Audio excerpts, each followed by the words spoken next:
नमस्कार, आप देख रहे हैं लाइव टीवी इंडिया और मैं आपके साथ जुनैद अंसारी। 2024 चुनाव से ठीक पहले जो एक जंग छेड़ दी है विपक्ष के नेता ने, चाहे वो दिग्विजय सिंह हो चाहे अखिलेश यादव हो, साफ तौर पे सवाल जो उठाने लगे हैं वो ईवीएम पे बड़े सवाल उठ रहे हैं। आपको बता दें कि मध्य प्रदेश, छत्तीसगढ़ और जो राजस्थान और जो चुनाव हारी कांग्रेस विपक्ष, उसके बाद जो है ईवीएम पे एक सवाल उठने लगा।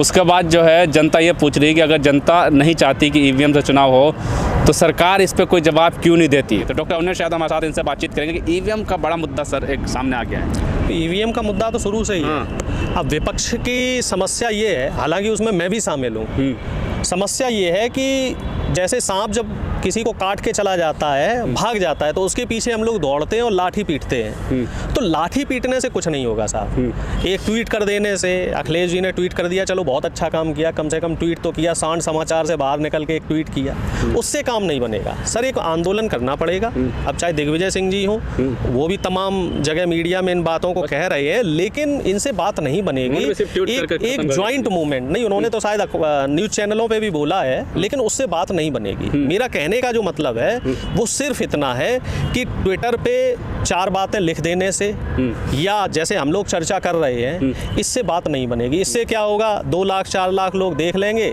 अपना फ्रस्ट्रेशन निकालने के लिए उस पर कुछ कमेंट कर देंगे, वीडियो शेयर कर देंगे, बात आई गई हो जाएगी।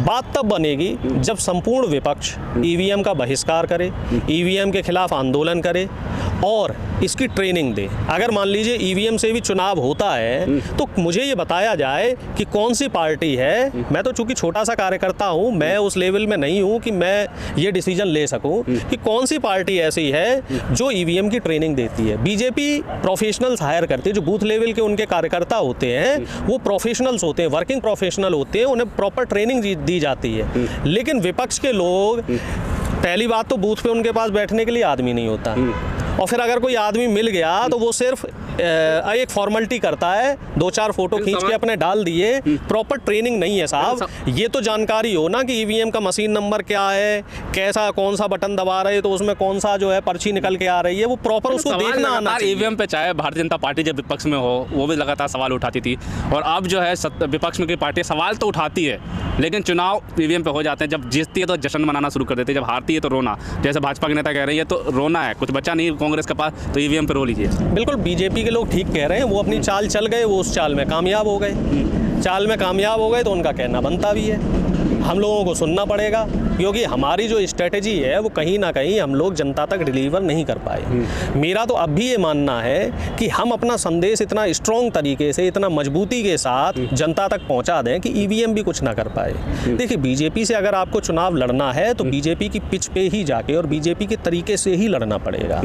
आपके जो मुद्दे हैं उन मुद्दों को बड़ी मुखरता के साथ आपको जनता के बीच में रखना पड़ेगा। ऐसा नहीं है कि आपने स्टेटमेंट दे दिया या ट्वीट कर दिया और आपकी जिम्मेदारी खत्म हो गई। एक एक व्यक्ति तक वो संदेश जाना चाहिए। जब तक एक एक व्यक्ति तक वो संदेश नहीं जाएगा, जिस तरीके से आप हिमाचल में चुनाव लड़े, आपके जो वहाँ हिमाचल में मुद्दे थे, हमारे पुरानी पेंशन का मुद्दा हो या सेब के किसानों का मुद्दा हो, वो मुद्दे जनता तक पहुंचे। पहली बार इस पर दिखा है कि ईवीएम को लेकर कुछ बड़े नेता, चाहे दिग्विजय सिंह, अखिलेश यादव, खासकर उत्तर प्रदेश में कितने दिन ट्वीट पे लगातार एक्टिव नजर आ रहे हैं। ऐसा भी हो सकता है कि अपनी जान बचाने के लिए या अपनी जिम्मेदारी से पल्ला झाड़ने के लिए कि कुछ दिनों तक ईवीएम पे चर्चा कर लें, लेकिन क्या वाकई वो लोग इस पे संजीदा हैं या संपूर्ण विपक्ष वाकई इस मुद्दे पे संजीदा है? अगर संजीदा है तो उस पे आंदोलन कीजिए, आप एक रणनीति बनाइए।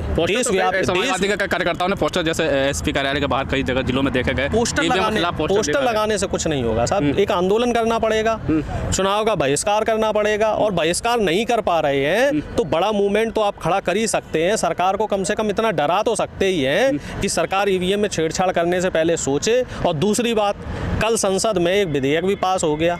उस विधेयक में अब आप देखो, चुनाव आयुक्त बीजेपी किसी को भी बना सकती है। संबित पात्रा भी चुनाव आयुक्त बन सकते हैं, कोई भी व्यक्ति बन सकता है। जुनैद अंसारी भी चुनाव आयुक्त बन सकते हैं, अरुणेश यादव भी चुनाव आयुक्त बन सकते हैं। उस प्रोसीजर को इतना ढीला कर दिया है, उस प्रोसीजर को इतना कमजोर कर दिया है। ये लोग बेसिकली जो इनकी रणनीति है वो है संविधान को खत्म करना, लोकतंत्र की जो व्यवस्था है उसको कमजोर करना, चुनाव की जो प्रक्रिया है उसमें लूप होल्स इतने डाल देंगे कि चुनाव एक फॉर्मेलिटी हो जाएगी। कुछ दिनों बाद तो ये ईवीएम की फॉर्मेलिटी भी खत्म हो जाएगी। एक तरफ से बोल दिया जाएगा कि हाँ भैया बीजेपी, और दूसरी तरफ से बीजेपी, और खेल खत्म। तो हमारी लड़ाई इन बात को लेके है कि लोकतंत्र जो कमज़ोर हो रहा है, लोकतंत्र का कमज़ोर होना कहीं ना कहीं आम जनता के लिए ठीक नहीं है। लोकतंत्र कमजोर का सुना है, वो कह रहा है कि आप साबित करेंगे ईवीएम कैसे खराब है। प्रधानमंत्री कहते हैं कि सबसे मजबूत लोकतंत्र हो चुका है। हम तो ये कह रहे हैं अगर हमारा लोकतंत्र इतना मजबूत है तो प्रधानमंत्री जी एक प्रेस कॉन्फ्रेंस क्यों नहीं कर लेते? मजबूत लोकतंत्र की जो पैरोकारी कर रहे हैं प्रधानमंत्री, एक खुली प्रेस कॉन्फ्रेंस, ज्यादा नहीं, जरा 10 मिनट की करके दिखा दें। बिजी है, देश के लिए सेवा कर रहे हैं, इसलिए काहे के बिजी है? ऐसा उन्हें क्या काम है? देश सेवा में लगे क्या ना। काम है जो जनता के सवालों का जवाब नहीं दे पाते? अपनी बात तो कहते हैं, अपनी बात तो कह देते हैं, लेकिन अपनी बात कहने का जो जरिया है उनका यूट्यूब पे ही बोलते हैं ना। यूट्यूब है, मन की बात है, उसमें डिसलाइक बटन क्यों हटा दिया आपने साहब, ये बताइए? इसलिए हटा दिया क्योंकि लाइक से ज्यादा डिसलाइक हो गए थे, हटा दिया ना। अब मन की बात कह रहे हो तो मन की बात सुन भी लो, लोगों की सुनने का भी एक प्लेटफॉर्म रखो कि आम जनता अपनी बात प्रधानमंत्री जी तक कब पहुंचाए, कैसे पहुंचाए। तो ये तमाम चीजें हैं। मोदी जैसे मैजिक, आपने 4 राज्यों 3 राज्यों में देख लिया है। मैं आपको 3 राज्यों में मोदी जी के मैजिक देखा नहीं देखा? हमने सारे मैजिक देख लिए। हम आपको फिर बता रहे, जनता खुश नहीं है। अगर जनता खुश होती, हम सिर्फ 4 राज्य की बात कर रहे हैं, 4 के आप 5 और राज्यों की बात कर लो, मिजोरम की भी बात कर लो, खासकर हिंदी क्षेत्र भाषाओं में जहाँ पे असर है राम मंदिर, सारों की बात कर लो। वोट अगर जोड़ा जाए तो कांग्रेस का वोट ज्यादा है, ठीक है? बीजेपी सुनो पहले मेरी बात भी सुन लीजिए। वोट अगर जोड़ा जाए तो कांग्रेस का वोट ज़्यादा है, और अगर आ जाइए हिंदी भाषी क्षेत्र में तो हमारा वोट प्रतिशत बीजेपी से कितना कम है? थोड़ा सा ही कम है। जो जिस बात भी तो मैं जीतते हैं ना, जिस बात को बीजेपी बोलती है कि हमारा वोट परसेंटेज कम नहीं हुआ है, जैसे हिमाचल में वो हारे हैं तो वो ये कहते हैं कि साहब 1% वोट हमारा जो है वो कांग्रेस से कम है। तो हमें आप बता दो कि आप राजस्थान में और छत्तीसगढ़ में जो हमारा और बीजेपी का वोट परसेंटेज का जो फ़र्क है, हिमाचल में इसमें छत्तीसगढ़ में 2% और राजस्थान में 1%। तो आप ये नहीं कह सकते कि सफाया हो गया। राजनीति में हार और जीत बहुत ज़्यादा मायने नहीं रखती है। राजनीति में मायने ये रखता है कि आप अपनी बातों को कितनी मुखरता से रख रहे हैं और जनता आपकी बातों में दिलचस्पी ले रही है या नहीं। इन 3 प्रमुख राज्यों में जनता ने हमें पूरी संजीदगी से लिया। इतनी एंटी इनकम्बेंसी होने के बाद भी, राजस्थान में भी और छत्तीसगढ़ में एंटी इनकम्बेंसी होने के बाद भी हमें अच्छा वोट मिला। हाँ, कुछ गलतियां हमारी रही, हमने कुछ कैंडिडेट्स, गलत कैंडिडेट्स को टिकट दे दिए, उसका हमें खामियाजा भुगतना पड़ा। ईवीएम का भी खेल है कि लास्ट में बता दिए, ईवीएम पे लगातार रोते हैं, खेल है क्या? निश्चित तौर पे खेल है। आप देखो तेलंगाना में 30 तारीख को चुनाव हुए, 3 को परिणाम आए, हमारे पक्ष में रहे।